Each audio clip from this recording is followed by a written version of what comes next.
Davis is excused, yes. Rachel, so let me call this meeting to order at 7:02.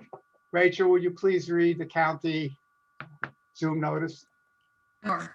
This meeting is being held pursuant to and in compliance with emergency ordinance number 20-A16, an emergency ordinance to ensure the continuity of government during the COVID-19 disaster. The committee members who are electronically present at this meeting are Audrey Kocher, Rick Seaman, Brian McMillan, Judy Schluchel, Lee Condor, Marty Meth, Nancy Hunt, Nicole Scrow, Peter Thompson, Todd Cohn, and Tom Paoletti. The persons responsible for receiving public comment are the Places29 Rio Community Advisory Committee. Opportunities for the public to access and participate in the electronic meeting are posted on the Albemarle County calendar. Staff present this evening are myself, Rachel Falkenstein, Carolyn Schaefer, Mariah Gleason, Siri Russell, and Jason Inofuentes. And that is all. Back to you, Marty.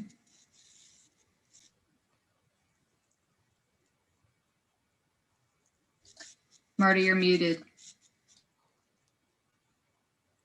Be good about that. Okay, our agenda is going to move around a little bit. Ned unfortunately has a conflict, so he is going to show up, but he said start and we'll adjust when he comes. So first, let's, does that have, anybody have any changes to the minutes? I had one question about the minutes, and it's a point of clarification. Mhm. That was, I don't have it up in front of me, but on the item where it was talking about the corridor study, and it said that the railroad corridor study extension was going to go as far as Penn Park Lane. And I wanted to know if that was correct or if it really is Penn Park Road, because Penn Park Lane is way down by Treesdale. You're right, and it's going to Penn Park Road. Well, then that needs to be corrected in the Okay. minutes. Okay, Marty, on the end. yes, Other business and watch list check-ins, there are a couple of items.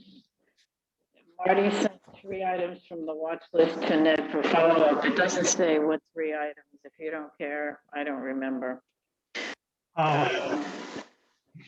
I can tell you, just stop for a second, but we don't need to hit it, but just to complete. One was the Chick-fil-A, the traffic coming back to Right. Places29. The other was Allen and Allen. And the third was Marty Davis had some concerns about water washing down on Carsbrook, which I've sort of outlined in the second bullet. So under Marty, in the first, where it says first, when water comes down Woodbrook, if you go down 3 lines, YHE should be THE. Okay, yes. So deposits the debris along. Mhm. And then Carswick Road, where it makes a turn, period, should be capital THIS. Okay.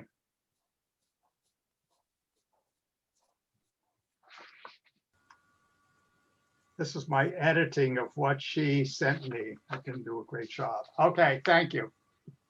With those changes, do I have a motion to approve the minutes, please? So moved. A second. And Second, Second. all in favor? Aye. Aye, okay. No, anybody against? Okay, thank you. So I'd like to move on to the Caliber Collision Community Meeting next. Mariah, is that yours? Yes, thank you. I'm going to go ahead and share my screen and get started. Can you all see my presentation? Mhm. yeah. Okay, all right, let's go. Good evening, everyone. If we haven't met yet, I'm Mariah Gleason, a senior planner with Albemarle County I'm the lead reviewer for this special use permit application. Before turning this over to the applicant, I'm just going to give a short presentation about the purpose of community meetings within the review of a special use permit application, the development review process, and some quick contextual information about the project. If you've attended a community meeting in the past year, this presentation may look very familiar to you. We use a standard template when talking about special use permits and similar projects at community meetings. So the purpose of a community meeting, just to kind of hone in on it, is to provide a space to share information about the proposed project, the development review process, and any relevant policies and regulations. It's also a way to solicit public input on the proposed project. A summary of this input is included in the staff report that's provided to the Planning Commission and the Board of Supervisors as they consider the proposal. To provide some context for the review process for development in the county, we have this graphic.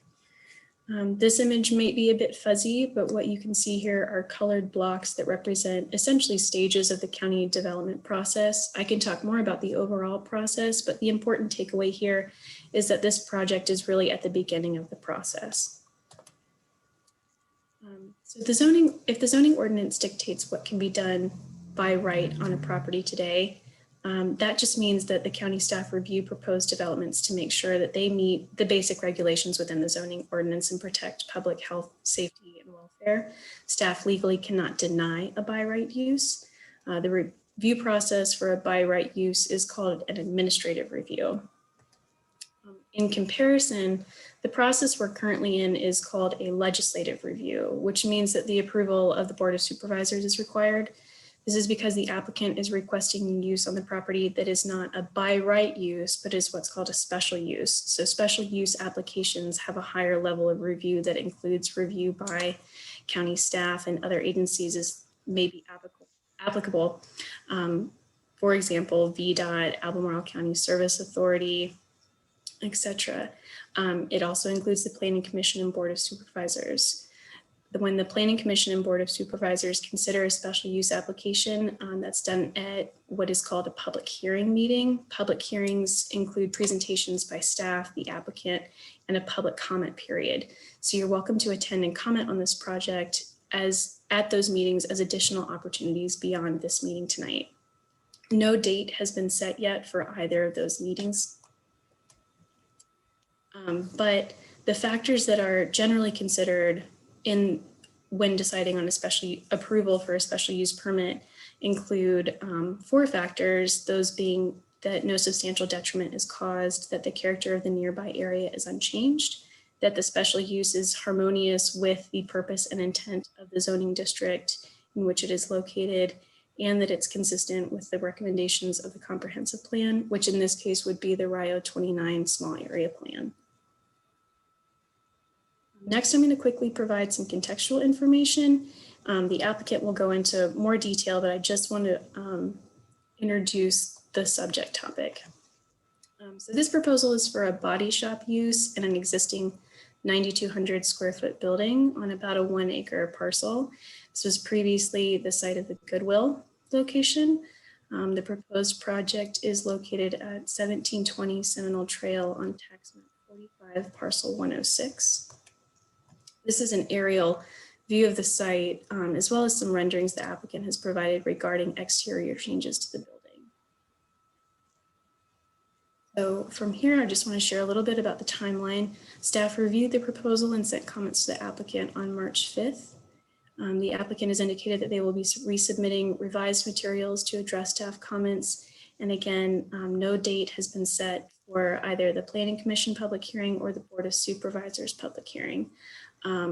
If you wish to provide comments on this proposal, I would ask that you send me comments by Thursday, April 1st. That's 1 week from tonight, so that it can be included in the summary of the community meeting tonight and what was heard. So if you could email me, I've provided my email below. It's also on the, I think on the county website for the agenda tonight. So feel free to send me an email if you so desire. And so now with that, I'm going to turn it back over to the applicant who's here with us tonight, which would be Brett Flory. and his team.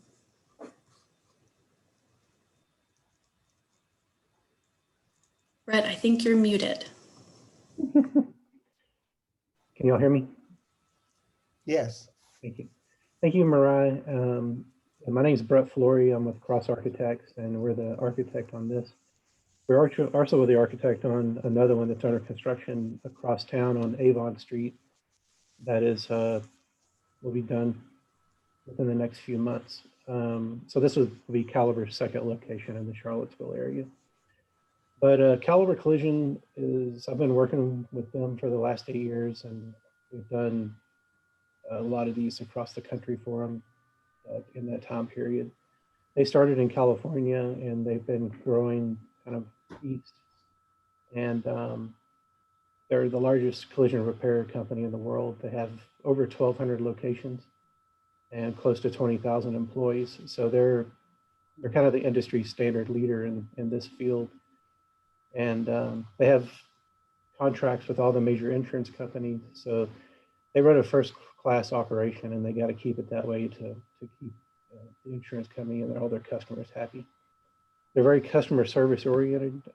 They lead the nation on the customer service index rating, which is kind of, they're like above Apple and Google and Microsoft and all those companies. But anyway, this is a smaller building for them, but they feel like they can make this work. It's a good infill project. And all the work in this facility will be done inside the building. They will store cars. They don't have totally wrecked cars on site.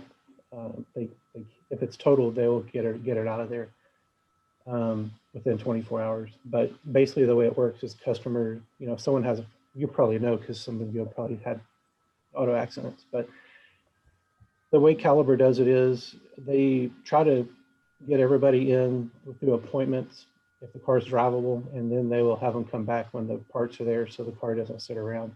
So it's a very efficient operation where they get cars in and out. This one has a small parking lot that doesn't have as much parking as they normally have, but they feel like they can make this work for their operations. Basically, the way the building's oriented is all the parking is kind of behind the building, and the building's pushed up close to the right of way. So there's not really any room for us to add any parking out front. So we're having to get creative back there to get the customer parking in, handicap parking, and some outdoor storage for the vehicles to be repaired. We'll be screening the outdoor vehicle storage area, and that'll be, right now we're showing a decorative steel picket fence with a black mesh behind it that will blend in good with the building and screen all the cars. But we're still working with staff to make sure that we're doing that the way they want to see it. It'll be completely opaque screen, so you won't see any of the wrecked cars back there. Plus, it's kind of hidden the way the building's oriented. You don't really see that area, especially when you're driving down the road. But we feel like we can make this work. We're going to do a total renovation inside and out. We're going to upgrade the landscaping out front, and it'll look as close to a new facility as we can get by the time we're finished with it. We're also going to be screening the rooftop units that are up there right now, the existing ones, and we're going to be screening the paint booth ducts that will be located towards the back of the building, but we're going to screen them anyway. So that's kind of a quick rundown on what we're doing there. And I'm happy to answer any questions that you might have.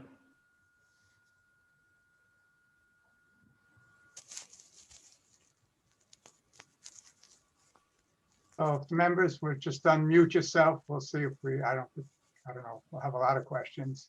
Does anybody have questions? Tom, go ahead. Yeah, just a quick one. Are you doing anything to the footprint of the building, changing it at all? No, we are going to maintain the current footprint of the building. We're not going to add on to it. There's really not about that much room to add on to it on this one. The site's pretty small. It's basically a 1 acre site. Audrey, did you have a question? I sure do. I recall at some point there was an apartment complex across the street from the Daily Progress. And it would, I think, be behind this proposal. Part of that included a walkway through the wooded area. I think it went down towards 29, and I assume it would be close to this proposal. I also recall that there are some plans underfoot in the far future to build a tunnel under 29 for pedestrians that would be near Crutchfield. And that's not quite across the street from this. Froze, hold on. To say is that part of Woodbrook has an open stream that comes under 29, and we have experienced pollution from some way up on the other side of 29. So this being a collision shop and repairs, and I'm sure oil may leak, gas may leak, antifreeze. I'm just worried about those kind of things interfering with pedestrians.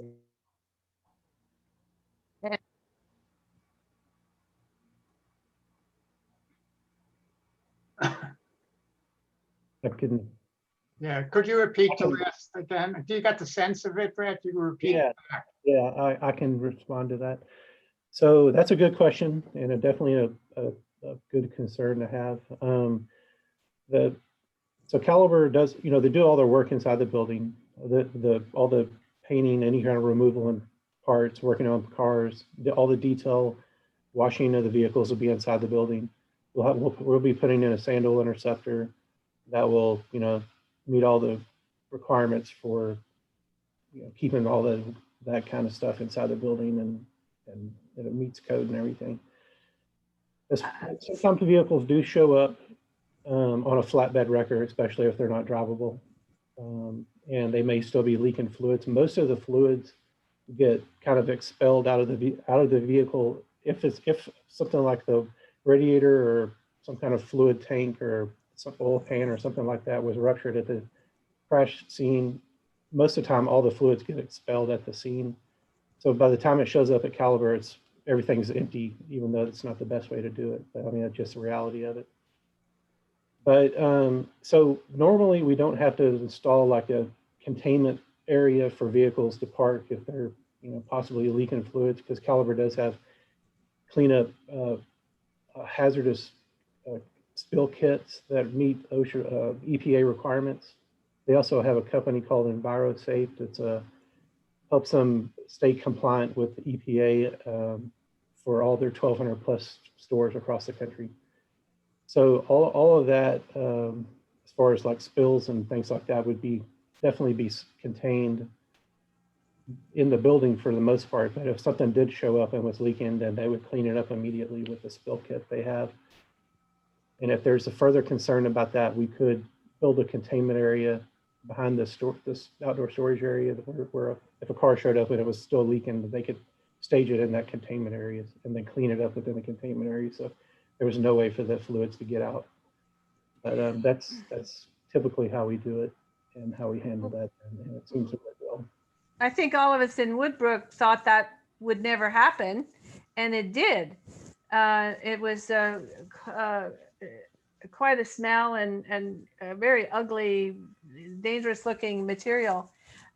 In addition to the things I've said, I understand that the stream on the other side of 29 that goes up towards Berkmar would be opened. And I don't know where those boundary lines, and we haven't seen any kind of close-up scale as to where this proposal would be compared to the tunnel that's envisioned way in the future and opening the stream. So I have grave concerns about these kind of things, and I'm not convinced that it's this business is a good match for this property. I'm sorry. I understand. I mean, I can tell you that I do these meetings all over the country, and we put these next to residential areas and places that you wouldn't expect them to be.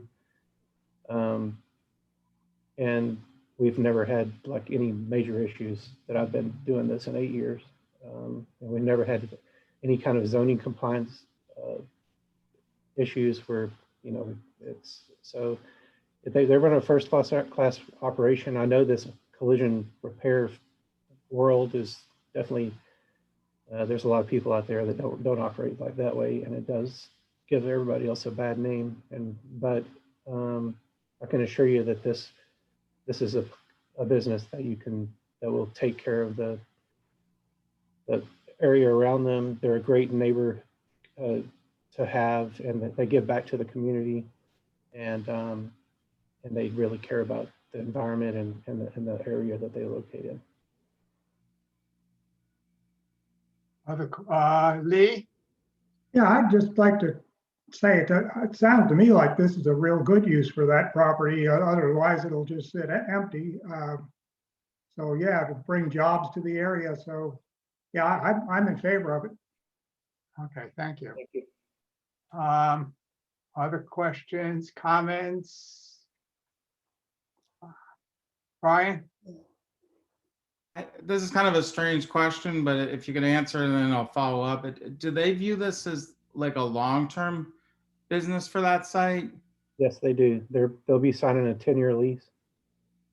So, and most of the time they end up renewing the lease after 10 years. So Okay. you know, they're looking at this long term.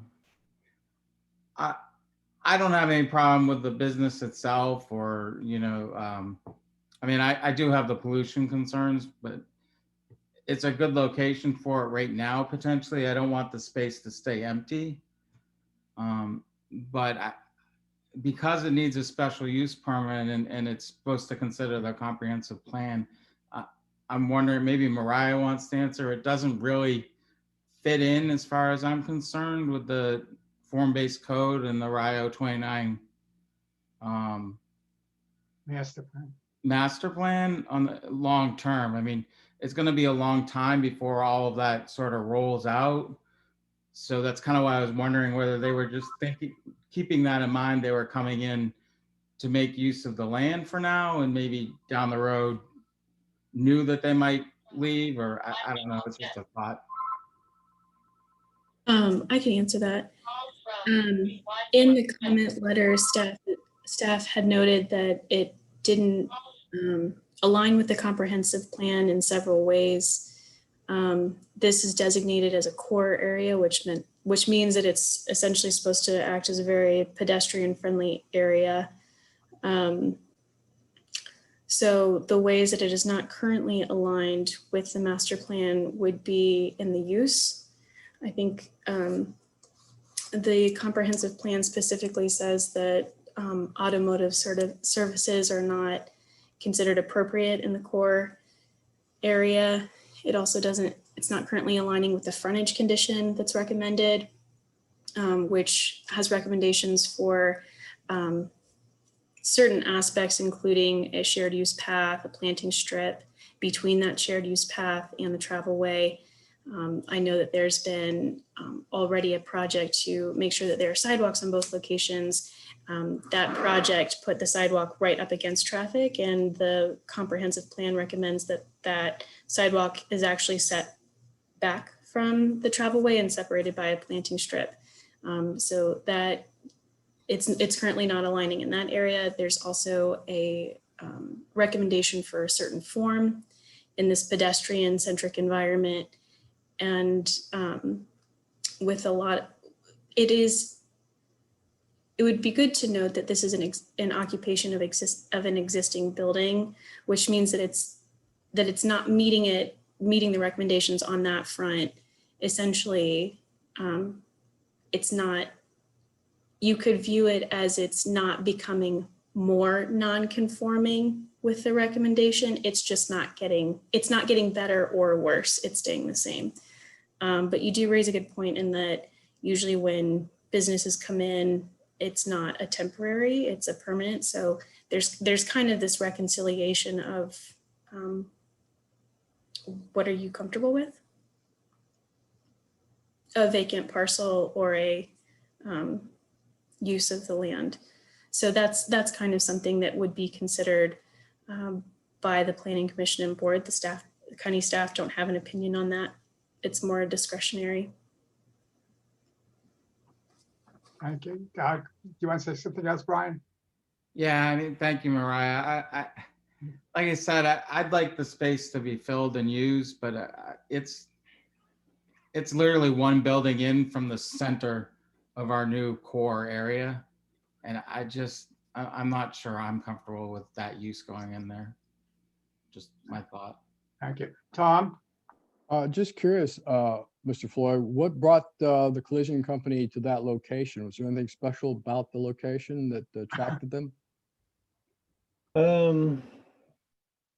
They consider themselves kind of they like to be at main and main kind of a area, or, you know, close to neighborhoods where their customers are located. They kind of consider themselves a neighborhood service because their whole corporate kind of motto is restoring the rhythm of your life. And so when people get in a car accident, you know, it kind of messes things up for a few weeks, potentially, maybe even longer. And so they really strive to try to bring their, you know, customer service, you know, to their customers.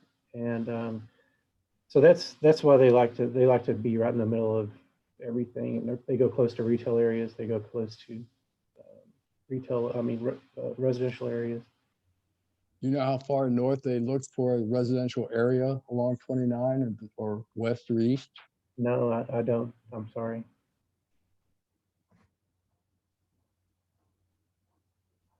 Could you tell me how many cars will fit in a lot, the outdoor lot? And what the throughput they expect in the how many cars will they be working on indoors? Yeah, so on this one, we have right around 20 production stalls, I think. For every 2 stalls, 1 service technician works in it. And so normally for every technician, we'll have 1 extra space outside. So in this one, we're trying to have close to 20 spaces behind the fence to help kind of make this an efficient operation. To stage a car coming in, and then have a few extra spaces for cars coming out where customers will can come and pick their car up. But this store will generate probably $2 million a year in revenue. The average painter in here will make over $100,000 a year. Their service technicians make a little bit less than that, but so they're at the top of the scale for anything related to automotive collision repair.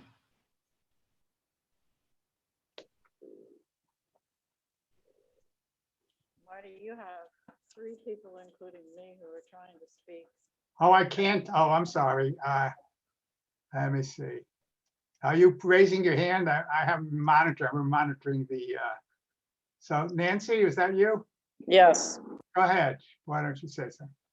I'm disappointed that economic development, who has a big job filling the empty spaces, given the COVID failures and the other retail failures, but this is supposed to be an area, as staff pointed out, that is one corridor, and your presentation does not, you haven't shown us anything. So I can't tell how sensitive you really are to the community. I recognize you're the architect and not the applicant, perhaps, but we have plenty of automobile stuff running around this town all over Pantops. And certainly we have plenty of auto dealers, R and 29. It's a shame that I'm not hearing from you. This is an entrance corridor. There should be a certain kind of landscaping. And for staff, does this go to ARB? Yes, it does. We have submitted to ARB, and we are improving the landscaping. We're improving the whole building and the way it's right now. The building is it's just sitting there, and it doesn't look that great. But we're going to make this look, and the next door is a storage facility, which looks even less great. And so we're going to make this.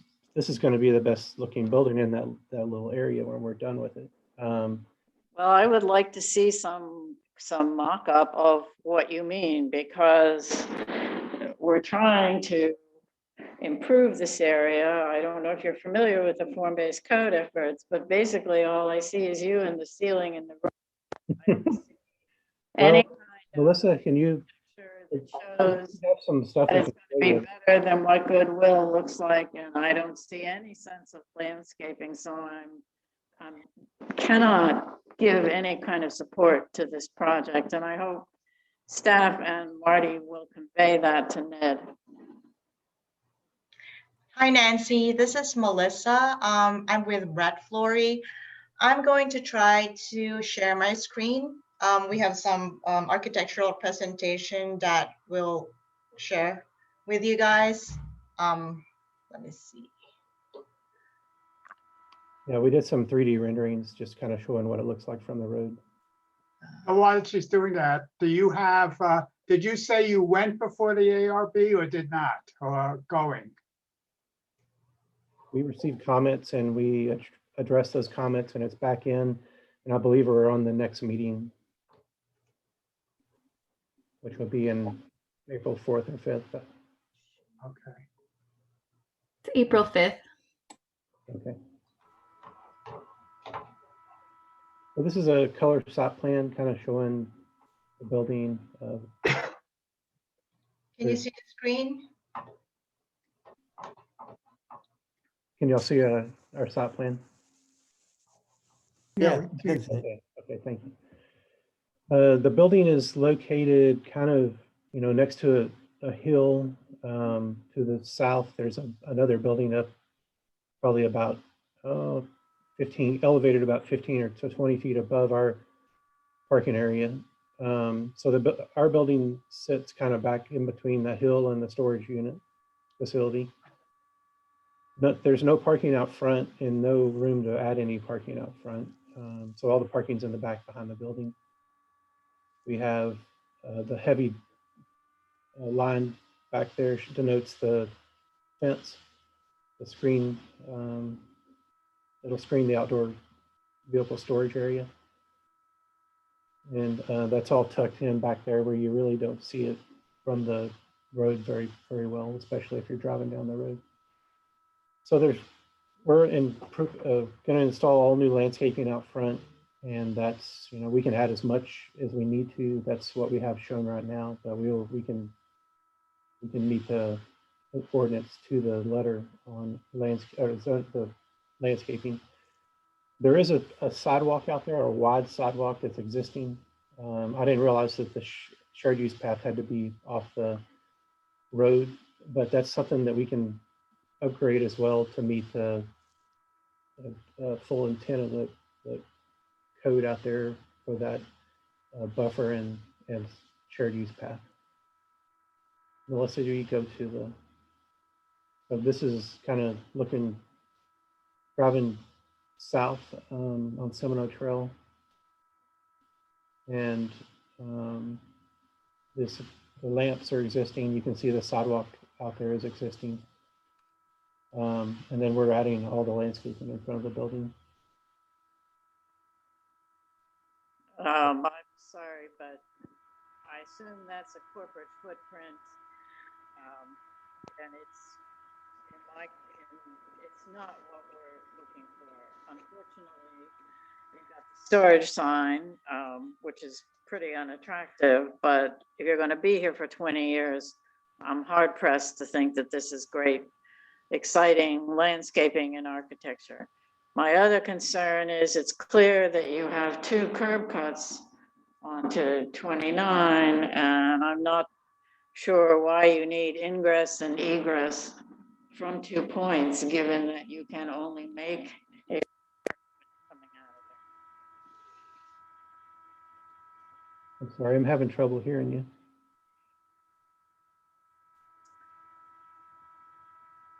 unimpressed with your landscaping. Can you hear that? Heard that you're uninterested in the building. Is that what you said? I said, not impressed Oh, not impressed. Yeah. Well, it's not a very impressive building. with to be honest.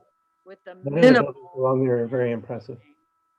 And I have a problem with the two entrances and exits, two curb cuts and traffic going into 29. You can only make a right turn, so there's no other option. This is, I think, really not the best layout. Well, it's existing, and the curb cut to the north is actually a shared drive with a storage unit. We're going to be utilizing the curb cut to the south for pretty much all of our uses. The only reason that we need to use that other curb cut is just to get the fire lane around the building. But that's what's out there right now. I know that's not typical and they're too close together. But basically, if you closed off this one to the south, this building would be not usable.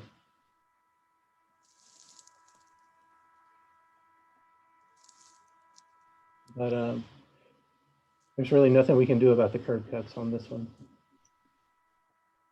We can improve the building. We can improve the landscaping. We can make the shared path work with your new requirements. We can add, we can make the building look, add as much as we need to.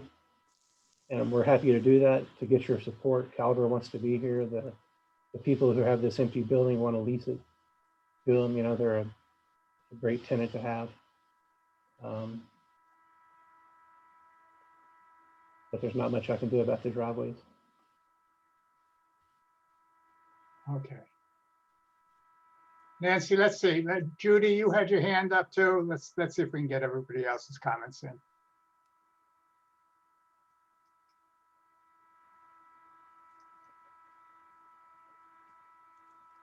Can you hear me? Yeah. Okay, so I have a couple things that I'm a little bit concerned with. Having sat in on several ARB sessions about signage on this particular corridor, I'm a little bit concerned about, okay, the caliber collision is white visible, but the multicolored horizontal sign underneath, I don't know. We need to, maybe you need to go back and revisit that. I know that the ARB has some very strict guidelines about a couple of the other auto places that recently did some additions. So just kind of an FYI that you might want to revisit your signage. Also the landscaping. But another thing that's a concern to me is you're saying that the driveway on the north side is shared with the storage place. Okay, if you're going to be mostly using the south entrance and you've got tractor trailers or whatever bringing in a car that's been in an auto accident and you've got somebody leaving your facility, how do you plan on having those two vehicles negotiate that small area? And also because you've got 29 traffic coming down at roughly what, 40 miles an hour, and you've got a truck, one of your flatbeds trying to make that right turn into your facility, and somebody who's just had their car fixed making a right turn onto 29. So that's of concern. Yeah, I understand your concern. The width of this is, meets the fire lane requirement. So it is wide enough, as a city street basically for two-way traffic. So as far as getting the flatbed back there with the possibility of another car coming the other way I think will be fine, because this is all going to meet the requirements for fire truck apparatus too. But we could possibly, make sure the records go in through the other entrance around the back, so they're not having to interact with the customer side. That's something that we could definitely do. There are no turn lanes not there for either one of those entrances. And that's something that there's not enough room for a turn lane either, really, there. With the amount of space it would take to get that in. But I mean, it would definitely be better if there was a turn lane there, or a decel lane. In terms of having two-way travel ways on the site, any changes to the site will need to go through a site plan review. The code requires at least 20, if not 24 feet to allow for travel in both directions. So that will need to be figured out that will be covered at the site plan stage. Okay. Two vehicles, are you talking about a flatbed bringing in a car that has been in an accident? No, that is a good point. Our code just kind of as a broad umbrella just has requirements for a minimum width to accommodate two-way travel. I was just bringing that up, that it would have to meet at least those regulations at minimum. But you do raise a good point in the types of vehicles that would be expected with this use. Right, and if the architect has just said that maybe you could have the, I guess the flatbeds or whatever go in on the north entrance, that would mean you'd have to broach this subject with the storage company, with the storage facility that's there. Because then that would be a shared drive or shared roadway. The condition there is a bit different. They essentially share the entrance for, I didn't measure it, but it's about 30 feet. And then they split into two different travel ways. You essentially enter a gated facility to go to the storage unit, and then you continue in this straight path that hugs the building, the north side of the building when coming in. The width on that is about 12 feet. So it's a wide entrance that then diverts into two separate travel ways. Would it help if I showed an aerial image? Yeah. No, I'm still concerned. Right, because we don't want somebody to be, causing an accident with a car on a flatbed coming into your facility to be getting fixed. Yeah. Because, I see how fast people travel on that road. I mean, I travel it frequently. So, just food for thought about the traffic patterning and what type of vehicles will be coming and going into your facility. Okay. So thank you for your time. Well, thank you. Okay, one last comment. Audrey, you had your hand up. Did you have anything else? Yeah, I want to stress Judy's points about the traffic. And I want to add that when cars are unable to be fixed, they are declared a total loss, and they're often carried away, not on one car per flatbed truck, but on a trailer truck. And so there are trailer trucks going to be pulling in there and pulling out. And I want to add that to Judy's comments, because that's a whole other can of worms of trucks entering that very small 2-lane traffic that's whizzing down to the stop sign and this traffic light. And the walkway in front of the Caliber collision, that's used quite a bit by people, I think, from Four Seasons and probably the new development for homeless people at Red Carpet. And so there are a lot of pedestrians on there that I see now and walking across and down towards Kroger. So I think the pedestrian issue is going to be even greater problem with trailer trucks going and picking up cars to be hauled off to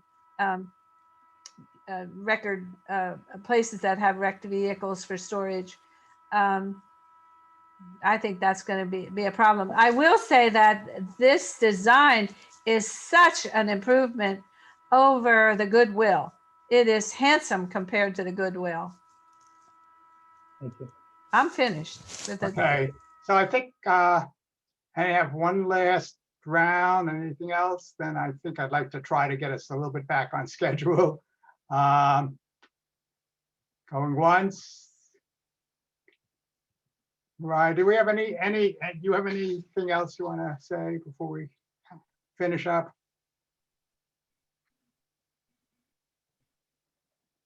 Are you calling on me? I'm sorry. I was going to say, do you have anything else that you need from us right now? Do you have enough comments? Got a sense? Yes, I do. Thank you all for commenting. If you have any comments past this meeting, if you could please email me at mgleason@albemarle.org by April 1st. I'll put all of the comments together for the staff report. But thank you all for attending and for your comments. Okay, thank you. Thank you. And thank you, Brett, also, and Melissa for joining us and presenting your proposal. Thank you for your time. Okay. So the next item on our agenda is Rio Demographics and Equity Impact Assessment Framework. Jason, is Jason here? I don't see him yet. Oh, there he is. Jason, you introduce yourself and unmute. Thank you. Yes, thank you so much, everybody. I'm Jason Nino Fuentes. I'm with the Office of Equity and Inclusion in Albemarle County. And we built this demographic profile as part of the Rio Road Corridor Study. So some of you may have seen some elements of this at previous meetings or elsewhere, but we're excited to share it with you. So I'm going to go ahead and share my screen now.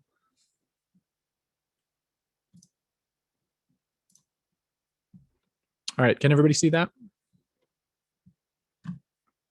Excellent. Sorry, I'm operating off of a couple of screens. We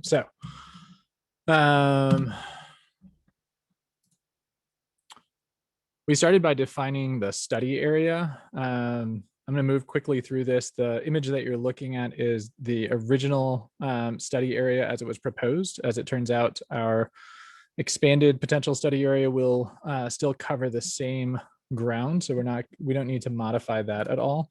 And what that is comprised of is all about a 1/4 mile buffer around Rio Road East. And then from that, we sampled all of the neighborhoods that would be involved in that buffer area.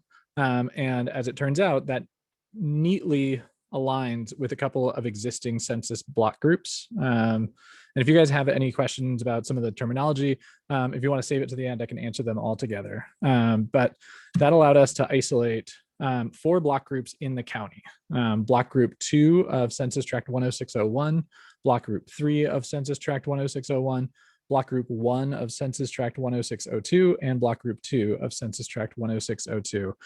If you look at that map, sort of look past the colors, you can make out what those block groups are comprised of. So in that top block group, in block group 2, we've got the Northfield subdivision, some parts of the, I believe it's Arden Place, as well as some of those neighborhoods that as you follow them back, you've got some of that. And then in block group 3, you've got some of those apartment complexes as well as the mall. In the blue block group 1, you've got some of the newer subdivisions. You've got the Belvedere, as well as a few other older neighborhoods in block group 2 of 10602. And as we go through this, one of the things I want you guys to have an opportunity to do is to actually visualize some of these places that we're talking about. If any of you were at the Rio Road Corridor Study kickoff event, one of the exercises that they did was to actually move through the corridor with some street view style images so that you could see the different elements. And so if you can just think back, if you saw that, if you can think back to that as we're going through this and just think about the different things that you can see from the road that align with these block groups. So we're going to start with racial distribution.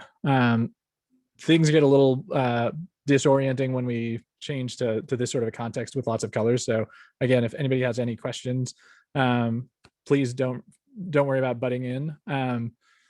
We have here. And Jason, yeah. since I guess maybe you're just going there, but can you orient us each time? I had a hard time orienting. Absolutely. I thought I was looking at Rio Road and realized I was looking at 29 North. Oh, I'm sorry. Yeah. So if you look at, there's a little orange line on each of these maps, and that little orange line is going to stay the same. So that's the Rio Road corridor study area. And the way that you can sort of orient yourself on the map, the top two groups along that are going to be 10601. So when I'm talking about 10601, that's those. And then the bottom two, so if you look conveniently at where it says percent BIPOC, the lighter green, that's 10601, and then that darker green, and then that little bluish, almost purplish, that's 10602. There's an additional block group that's been added, and that's actually the city. And so we're going to include them as for a part of this discussion. But when you look at the racial makeup of Albemarle County, so looking at the table at the bottom, the county is 82% white. As you work your way up, you'll see that 10602, so the lower portion, is remarkably close to the county average. When you get into 10601, it becomes significantly more diverse. So 10601 block group 2 is almost 25% African American. It is above, it's above average in 106 block group 3 as well. And then when you actually include all various persons of color, and if you don't know, BIPOC stands for Black, Indigenous, and Persons of Color. You see that 10601 2, so that upper block group, the big light green blob under the percent Black map, is one of our most diverse census tract or census block groups. If you look, however, at 10602, again, you see that it's a lot closer to just the average in Albemarle County.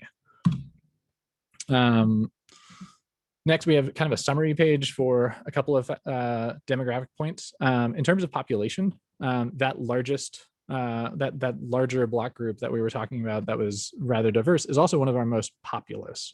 So it's rather big. It has all of that Northfield subdivision. It has a few multifamily housing units. And so at 3,703 for its total population, it is one of the largest block groups in Albemarle County.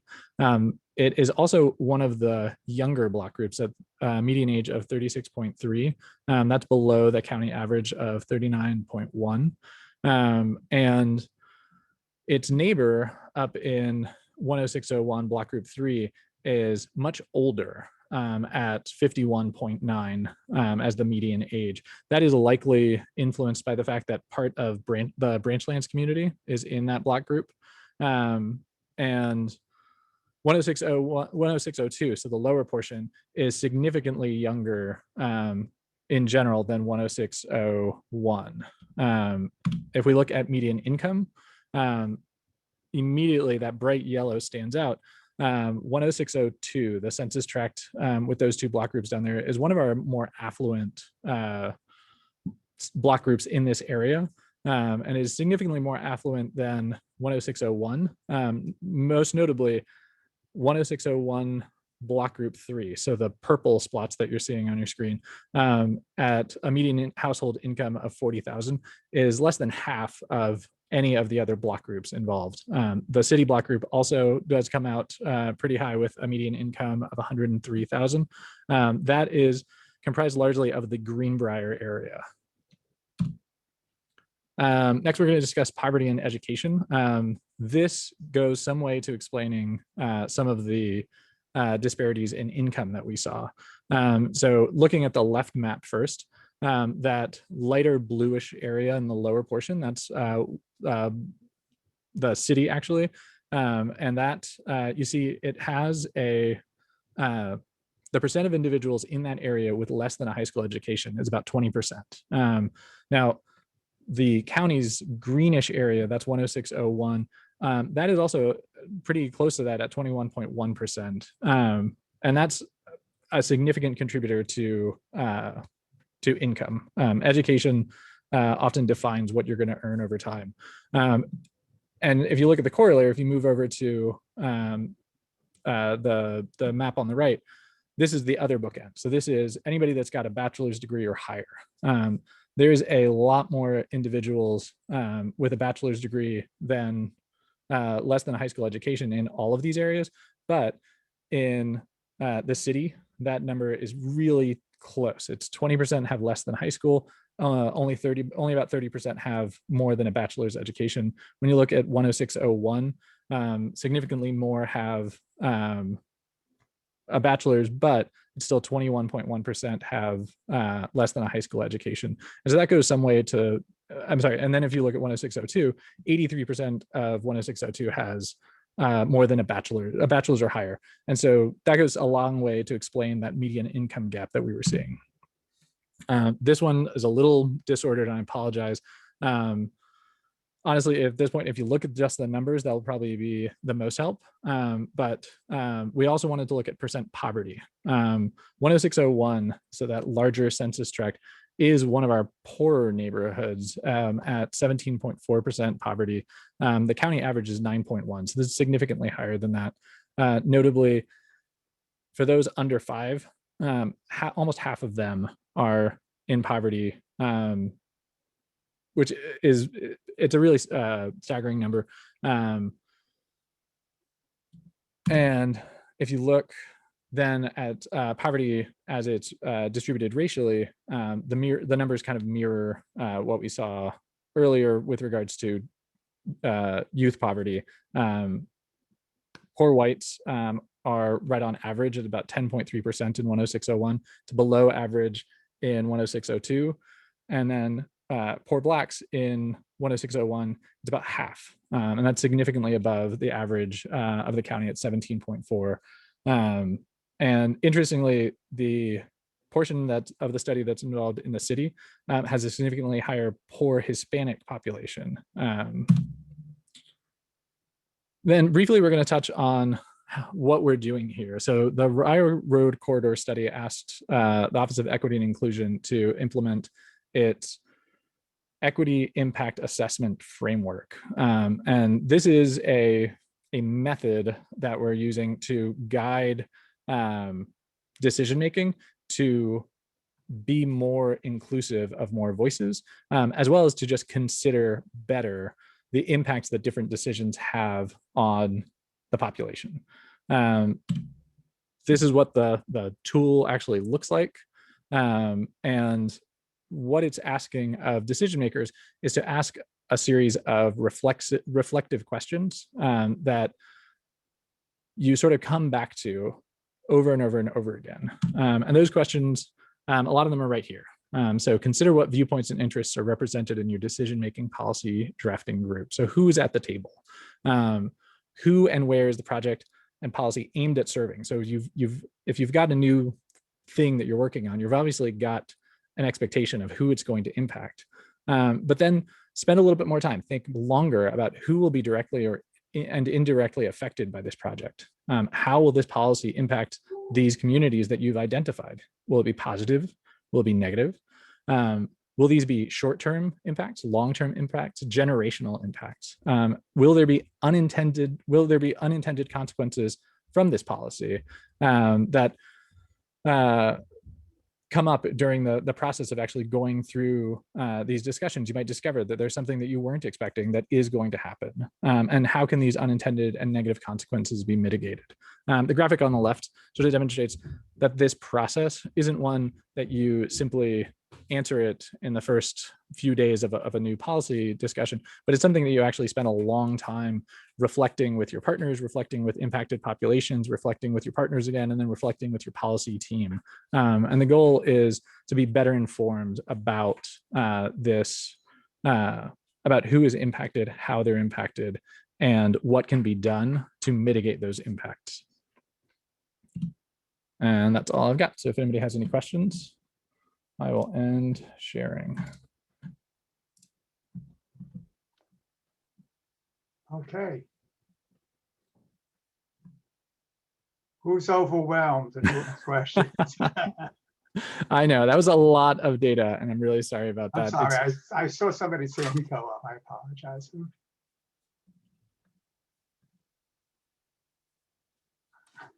I'm going to mute myself for just 1 second. Sure. And I'll pop in while you do that. Thank you, Jason. I'll briefly introduce myself. My name is Siri Russell. I'm the director of the county's Office of Equity and Inclusion. And that was a lot of information that Jason just shared. Hopefully, this won't be the last time that you guys get to see us or to see that information. I expect that we will be back and be able to talk about some of that in more detail. But I think that for tonight, you know, that was sort of a first brush or first introduction to what will be in the long run with more and more projects, sort of a deeper analysis from a demographic standpoint and also from an impact standpoint with projects and stuff coming down the line. So it's okay if there's not a lot of questions today. This won't be the last time that you have an opportunity to ask us a question about this process. So I just put that out there. Thank you. Maybe you could give us an example of how you start with the demographic information and move to a decision. Doesn't have to be on the Rio Road, obviously, but how does that impact something like traffic planning or transportation? So we're obviously in the middle of it for the Rio Road corridor study. And so one of the other areas that we've used this tool on is the proposed cigarette tax. So if anybody hasn't heard, the state last year passed an enabling authority that allows municipalities, counties in particular, to pass a municipal cigarette tax. And so we were asked to work through this process with Lori Alshouse in finance and see how we could improve the decision-making process through this framework. And so the process for us there was first do research. When you think about the impacted populations of a cigarette tax, you obviously have the county, because it'll be receiving new revenue, and you have the smokers that will be paying for that. And so from there, you just do some research to figure out, well, who are the smokers in our community? What is the demographic profile of a smoker in Albemarle County? And ask yourself some tough questions about how will different slices of that cohort of smokers be impacted differently by a cigarette tax. From there, you can start to do some engagement. So this is what we're doing with you guys in the Rio Road corridor study is coming to you guys periodically. And you know, Rachel and David are in charge of that part, but just coming to you guys every once in a while and saying, okay, give us more information about the Rio Road corridor. In this case, you know, it's not easy to just go find smokers and say, well, tell us more about smoking. And so for that one, we spent a lot more time focusing on research rather than public engagement. There will be, however, a public engagement component later down the line that will give people an opportunity to discuss this more openly. But after you've done public engagement and you've learned more about the potential impacts of a policy change, of a study, of all sorts of manner of decisions, then you sort of feed that into that next question of, will these be positive impacts or negative impacts? Will they be short-term?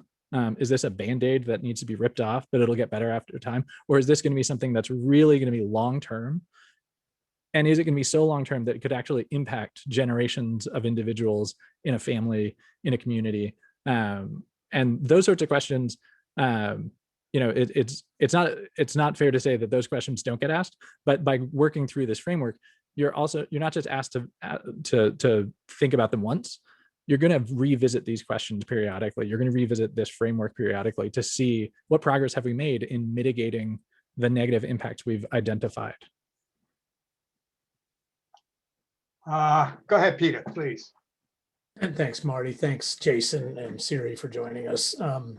It was a little overwhelming, not just the amount of information, but for people not used to, I know it's the end of a long day, for the end of a long week for me, but trying to connect the dots between the table to the colors to the census tracts that I've never been, never tried to pay attention, never known about, right, or never followed. So just food for thought. But I do want to applaud you for being here and applaud the county for adding this work. And my 2 cents for the CAC is that I'm very interested in continuing to get educated about how we are using this information and what it does impact.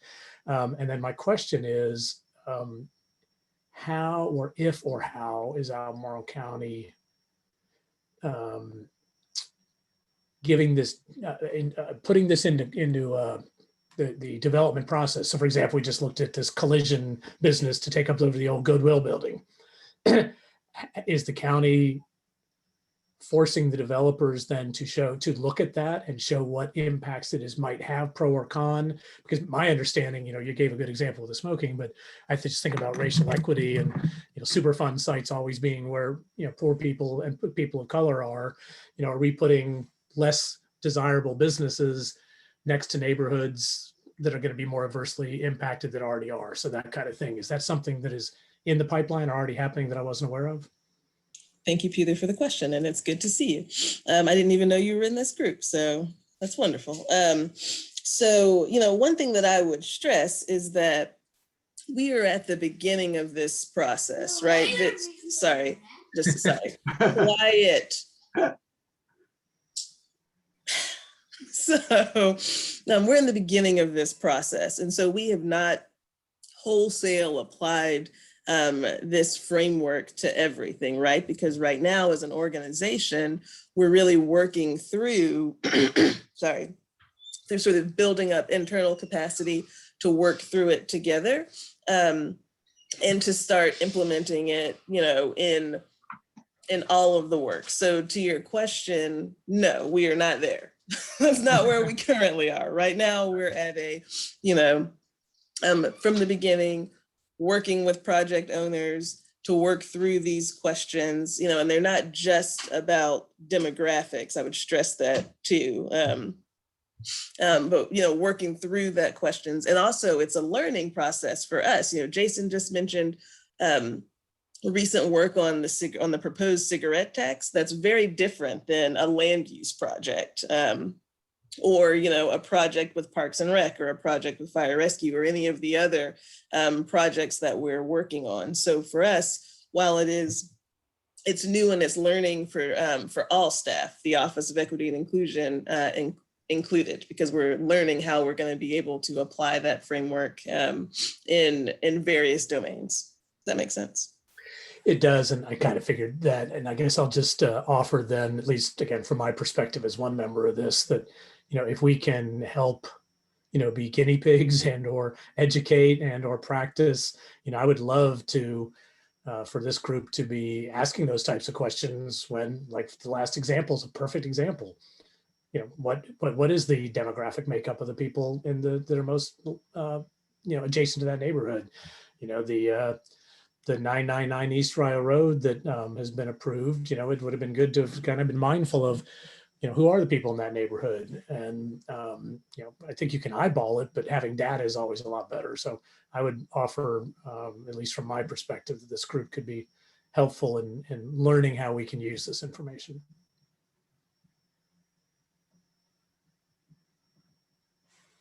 Tom, please. Yeah, just a technical question. How old is your data and where did you get it from that you were presented? I apologize for not including sources on my slides. That is my fault. So all of this is ACS 5 2019 data. So the census occurs every 10 years. However, every year a small sample, I believe it's 2% of the nation, is sampled with a more thorough list of questions that then is projected every year onto 1-year estimates and then aggregated into 5-year estimates. The 5-year estimates are the ones that we're probably most comfortable with. I will say this data gets a little bit fuzzier as you get to the end of a decennial. And so whenever the census is able to provide us with updated information from the 2020 census, we'll have a more clear expectation. However, they do publish their margins of error, their expected margins of error. And based on those, we feel comfortable that these estimates that we're providing are close to what you're going to find if you actually went and sampled each one of these blocks. Jason, is there a place we can find your presentation? I can provide a copy. I'm sorry, I was working, I'll be honest, I was working on it until the last minute. And so I can provide a copy to Rachel and she can send it out to you guys. That would be great. Lee? I just want to say that one of the interesting things that the data points out is that there's a lot of affordable housing in the Railroad Corridor, particularly Abington Crossing and Mallside Court. There's a lot of people that live in those in the lower income strata. So it's interesting to see just how many there is. So that data is helpful in that regard. Yeah, it was. Thank you for that. I think it requires this kind of analysis to get a feel for what the incomes are, frankly, for the different neighborhoods in an area, because it's easy to assume when you look at an area like Northfields, like an area like Belvedere, that incomes in that particular area are going to be a little bit higher. But you don't necessarily realize the extent to which some neighborhoods are lower income than even you might have perceived just driving by. Is there any correlation between the age? Oh, go ahead, Peter. I don't. Well, I just that brings up, and Lee, I appreciate that point, and Jason, your follow up. I was at the County Planning Commission on the Crozet Park project the other day, and one of the best things I thought they showed was they showed a quarter mile, half mile radius walking distance to the park, and then showed the grids of the walkability of all that area and how accessible it was for anybody to be able to walk to, either on streets and or wooded paths and whatnot. So that would be helpful, I think, too, to be thinking of, again, when we're looking at particular projects, maybe not the collision one as much, but other projects in how, if it might be potentially as Rio Road potentially develops and maybe some of the gas station alley changes and somebody wants to put something there that's walkable, how many people can walk there and how important that is to often to lower income families, et cetera. So I think that kind of information would be really helpful as we develop this, to overlay that kind of information in our corridor study area and beyond. All right. And actually, you have a new point now, Jason. All these is going into Albemarle Square. So that's also an interesting point to think about going forward. I have a question. Just you started off defining the distance, and I was not clear in terms of the end point of the study. You started on Rio Road, and where does it end? Does it end at Penn Park Road, or are you going down to Melbourne, or what? So the original stretch that I used for defining this, which was very early in this process, and that was the graphic that you saw, goes to the John Warner Parkway. I redid that analysis. I didn't update the graphic, but I redid the analysis, taking it all the way to Melbourne. And when you do that, you're still encompassing the same block groups. So that was one of the reasons why I didn't update that graphic, is that the actual block groups, the actual data points that you're using, don't change when you extend the study area to Melbourne. And Melbourne, when you go all the way down to that 16.02, am I saying that right? Yeah, that would be the lower portion of block group 2 of 106, census tract 106.02. And it would also be the same census tract in this city. That's Census Tract 8. I see. Okay. Any other, Daniel, did you want to say something? Just a question. I really appreciate the work and look forward to seeing the report and going back and catching up with all those graphics. As a one GIS person to another, I would maybe think about texture shapes to keep the census blocks matching the colors as we move through to help us match it too. But I guess the question I have is like some of those areas, and I once again, may be off, that was in there. There's a number of assisted living and care facilities through there. How is that represented in the data? Because we talked about color and income is usually related to someone who's working, but there's people that are retired that live in certain areas that, and I'm mainly asking too, because one of my, in addition to affordable housing, it's also accessible housing and universal design standards and things like that. And so love to see how that is filtered in or kind of comes through this report. So I don't know if you could speak to that on how that data is factored into that. With respect to this particular demographic analysis, the census has its own rules regarding whether somebody, if you are in a care facility, you are considered part of an institution. If you are, in the independent living portion, perhaps you're in an apartment complex that is part of an independent living, or you're in one of the condos, then you are not part of the institution. But if you are in one of the skilled nursing facilities, or for instance, the Memory Center at Our Lady of Peace, then you are part of an institution. And so your demographics with regards to income, with regards to employment, labor force participation, all of those things you're excluded from. The goal really is to capture data points that are active and to leave off data points that are inactive. So for that same reason, if we'd included labor force participation and employment, then anybody under the age of 16 gets left off entirely. But one of the goals sort of in the long term, as we continue to do this, as we do this with different projects, and as we do this with different partners, is we can pick up more data. So for instance, you could imagine an analysis where maybe we're working with BRHD, we're working with UVA, we're working with some other partner that has data on skilled nursing facilities, on the number of beds, on the number of people in them, on the, they've got demographic analysis that's useful for those populations, then those might be something that we can add to our tool set. But right now, for this study, we were beholden to the ACS. Okay, thanks. So I want to just pick up on Peter's point. We'll work with Rachel and see if we can figure out a way that we can keep in touch. And of course, I think we have a lot of skills in this CAC, and people are interested in contributing. And so we'll figure out some method process where we can keep up with you, and you can try to keep up with us too as well. Well, I'm part of the team for the corridor study, so I will hopefully be able to make it to any other meetings, anything that you guys are doing for the corridor study. I will hopefully be able to make it too. Okay, Siri, did you want to say something? Yeah, I did. I wanted to briefly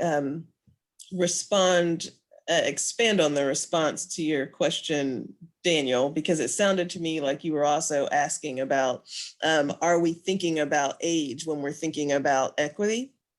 And I wanted to be clear that the answer to that was yes, right? That you saw Jason today talk about race and income, but we are also looking at race, place in this locality. I know that this CAC is focused on, the development area, but certainly we are really looking closely at the whole county. And so when we talk about place, we're also talking about rural area, and age is another category that, yes, is definitely included in the lenses that we're looking at. So I just wanted to be sure that that was clear in that response. Okay. Thank you. Thanks very much. It was really interesting. We look forward to working with you. I appreciate the opportunity. Thanks so much. Okay. So the next item on our agenda, the liaison updates. I don't know, Rachel, who's the 434? That is a Ned, is it? That is Ned, yes. Okay, so let me turn that over the platform over to Ned.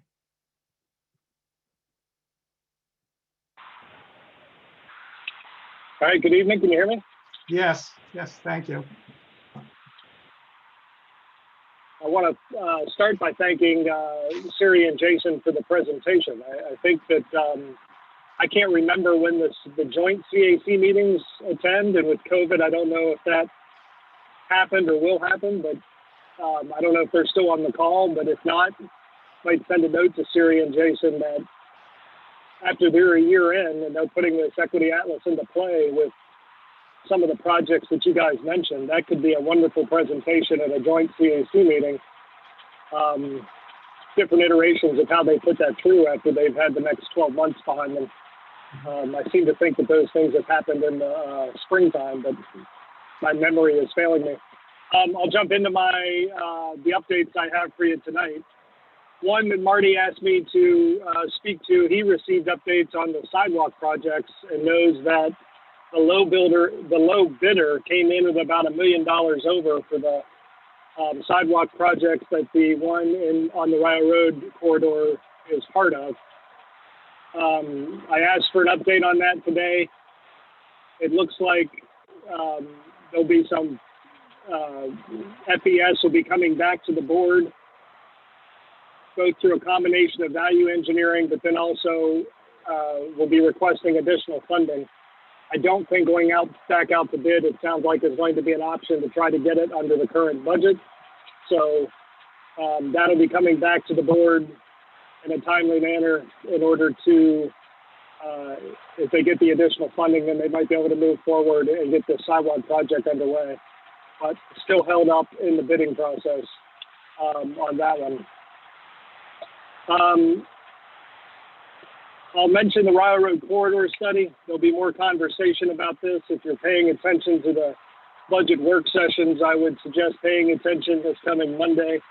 I'm still hopeful that we're going to get the remainder of from John Warner Parkway down to the city line of East Rio Road worked into the study. I guess I'll leave it at that for now. I'll have a town hall Monday night at 7:30 on the 29th. It's specifically budget related, and hopefully by that time have a little bit more news to share on what the potential for getting that additional section into the corridor study is. I know other supervisors have already spoke publicly at the meetings, being a little surprised themselves that it wasn't already included. So I've not stopped working with staff to get this all done and done while we're working on the other section. Marty at one point mentioned at one of the meetings the Chick-fil-A, the drive through and the traffic backing up out of the Chick-fil-A onto the side street and even the 29. Personally, I went over there just as I was going to Lowe's on Sunday and took a look at it, and I think there's some Chick-fil-A in their own current parking lot with some easy fixes could do some solutions there. So I've asked for the help of the county executive team to get involved, to work with them and see what can be done so that traffic is not spilling out onto out of the parking lot, but that's bad enough, but certainly we can't have it spilling out or delaying any of the volume of traffic that's moving on 29 or trying to turn in there. So I appreciate that one being put on the radar. I hope I will have more to report on that at the next CAC meeting in regards to if any mitigating items are put into place to help figure that out. And then if you were following along the last board meeting, we had both the housing policy public hearing and the form-based code for the small area plan public hearing. the housing policy needs to go back to the planning commission for public hearing and back to the board as a comp plan amendment. And part of the requirement in the housing policy dictates what the some of the requirements will be for affordable housing in the form-based code. And so the form-based code vote was deferred to have additional conversation about, in particular, rentals and the 20% requirement of AMI of 60% to be included. And some conversations with developers have brought up with that, along with advocates, nonprofits, how that fits into the housing policy, how that fits into the form-based code. And that's being asked to, we want them to align. So the point to defer the form-based code will give us time to have the conversation, both for the housing policy, but also for the form-based code decision. So when those come back to the board, those can be settled once and for all for what will be put into the code and the policy. And the other item that I'll bring up in the budget is part of the budget piece. Some of the medians, this came up in a town hall I had in Earlysville, along with Ann Malik this past week. Litter is a problem around countywide, but also in particular, I've discussed or mentioned to the CAC about medians having, I mean, not medians that are grass medians, but concrete medians with all of the weeds and such that come up out of it is becoming a problem countywide. And that, I believe, is going to be part of the budget conversation. I mentioned, I think, months ago that it would be, we have to figure out how to get a program funded. And I think there'll still be time, obviously, in the budget process to discuss how that's going to play out in the coming year. Litter is a little different matter relative to the work crews, but this weeding and perhaps the preening around the parkway area there that I know Judy has mentioned in the past, I think things like that can be involved in this conversation. So that's going to be forthcoming before the budget process is out. So sidewalks, 29. I think that's what I had on my list in the way of liaison reports. But if there are other items that you either wish to put on my radar for follow-up or have questions, I'd be happy to answer them. But otherwise, hope folks can participate and join into the town hall Monday night, which will specifically be for budget items. And I'll leave it at that. Yes, I think that's fine. Anybody have any questions? And then, so we'll let you go. Thank you very much, Ned. Dan? Sure, I'll be brief, recognizing we're over. We've had a few meetings on the Planning Commission and a couple of deferrals. It has some of the relevant things I think that I want to share. I don't know if people post a little link in here, the county, and a big shout out to Dr. Pethia. This link is an affordable housing locator. Right now it just has rentals on it for our area that has went live, but it is, she is working hard. We don't have a date to get the for sale affordable housing units, but I think it's kind of in keeping with tonight's discussion and theme.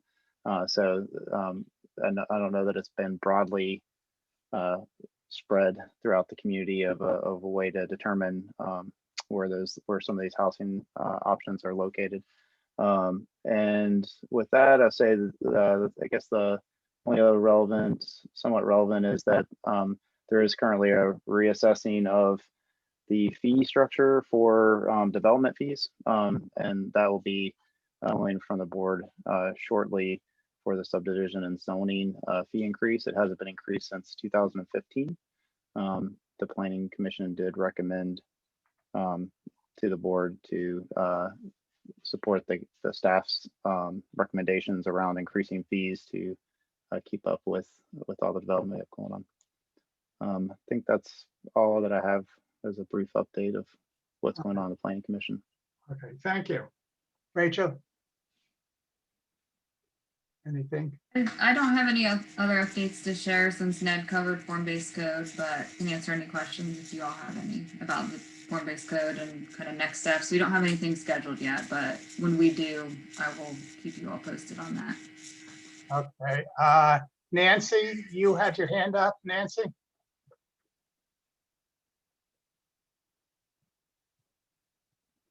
There is a zoning sign on Ardmore Place, which is, I believe, a site of a hotel that was approved or was going through the planning commission. And I asked if anybody knew what the issue was, and I don't know, Rachel, if Marty passed that comment on to you. I haven't yet. Can you share where the sign is again? Did you say Arden Place? Yes, between the entrance to Albemarle Square and the road that goes to the Putt Putt, there's that big vacant lot. Yeah, that's the sign for form-based code. So since that is a zoning map amendment, we put signs out in a couple sites in Route 29. Thank you. Okay. Nicole? I just I ran into Daniel from Line and Grade, and they're doing the corridor study for Rio. And he just said to pass along, they've got a public input website now. I guess I'll just, so he just said to pass that along. I'm sure it's available somewhere, but Yeah, I can show, oh, if you hold on a second, let me just share my screen for a second. There's brochures along John Warner Parkway, which I took. Let me see if I can find it real quickly. See if that's it. Now that's the, oh, here it is. So over here, there's a public input, .com, Rio Corridor.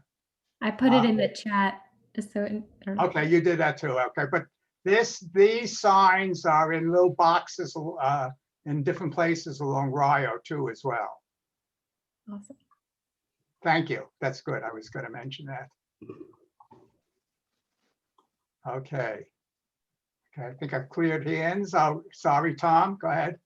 Just one question for Rachel. Do you have any idea how much attendance you had on those 2 introductory meetings to the railroad study? I think there were 50 or 60. I can go back and get the numbers. I don't know which one was better attended, but I think there was around 50 or so to each. But we do have the numbers saved. I just don't know them. Well, that's all. I was just looking for approximation. That's good enough. Thank you. Yeah, I think it was around there. We need to check to see when they're going to start the advisory committee as well. Haven't heard from Daniel yet. Yeah, I don't think they have a date yet for their first thing, but I would imagine it would be here in the next month or two. But yeah, we'll certainly be reaching out. I think Tom is our committee member from the CA. So yeah, but everybody wants Tom. Because they're moving along, they're gathering data, and you know, they'll lock in before we really have a chance to even look at the data. That's my concern. So I think they need to get back sooner than later, so we can get started really looking at it. Yeah, they've built in, it's kind of a 4-phase process where they've built in outreach points along each phase. So they'll come back as they have some data to get public feedback. There'll be a public opportunity as well as the advisory group. Okay, no, I understand that, but I'm just afraid that they're gonna, you know, once you get the data in, the rest is just formulaic. So you want to get in early and make sure you get the data first. Necessarily think that. I think there'll be plenty of opportunities for public input to inform kind of what their recommendations are. Okay. Other questions? Okay, so the next meeting, go ahead. I would just like to thank Ned and also Officer Terry Wallace. I think it's spelled W-A-L-L-I-S. The policeman looked at the Allen and Allen, checked the break-in, and there was a massive cleanup. There was an amazing amount of trash. I haven't been up there in the last couple of weeks, but it was a really good job, and I'm hopeful that it doesn't get infested again. The shed was also removed, I noticed. It looks much cleaner. Yeah, Audrey's had told them that as well, so.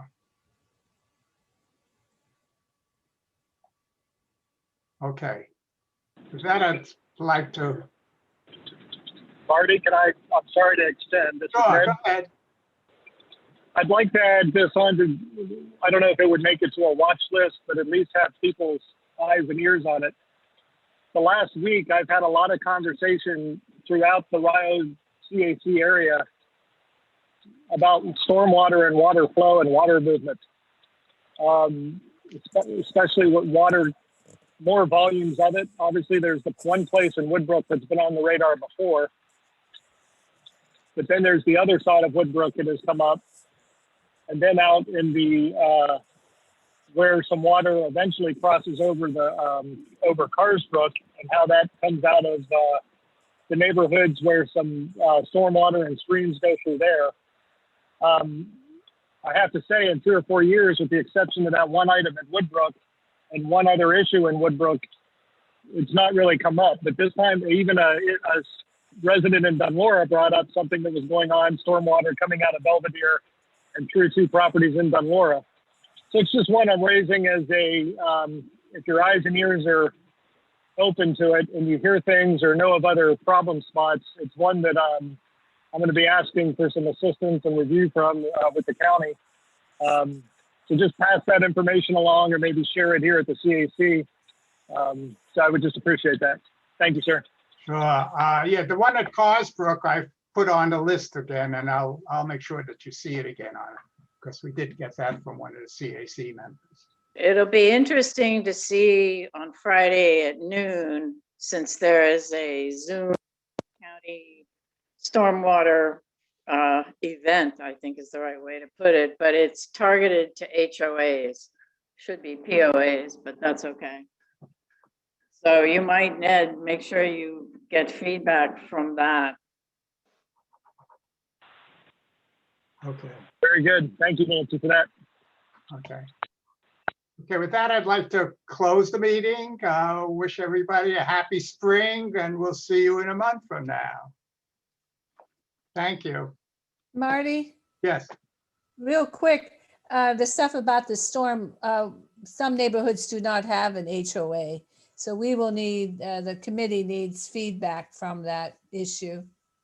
Well, we already have some of that on our in our watch list, and we'll Right, talk we about it do, more. but that, I'm gonna- tomorrow's activity. Well, it's not. yeah. Yeah, we'll get some feedback, I guess, Rachel. We'll see what we can get in terms of feedback. Yeah, Nancy, is that the Stream Health initiative that you're talking about? I'm not, Nancy may have left already. I'm not sure what she was referring to with that, but if I find out, I can share that with the group. Yeah. Please. Rachel? All right, yes, Yeah, Rachel. It's the Stream Health Initiative at noon. Okay, yeah, that's what I thought. Yeah. I'll put a link here in the chat and to our Stream Health page, and you can, they're doing several kind of lunch and learn type events, and you can get on there and check it out, and any of them are of interest to you. Oh, sorry, I sent that to Nicole. All panelists, let me try again. Previous ones are also recorded. Yes. You can get on and check that out. Those are open to anyone who would like to attend. Yeah, and I was going to say this, you know, our meetings are recorded, so if you found the information from the economic opportunity hard to understand, go back and review it. I do that quite frequently, just to make sure that I understand what went on. So that would be it's really helpful. So it comes on about a week after our meeting.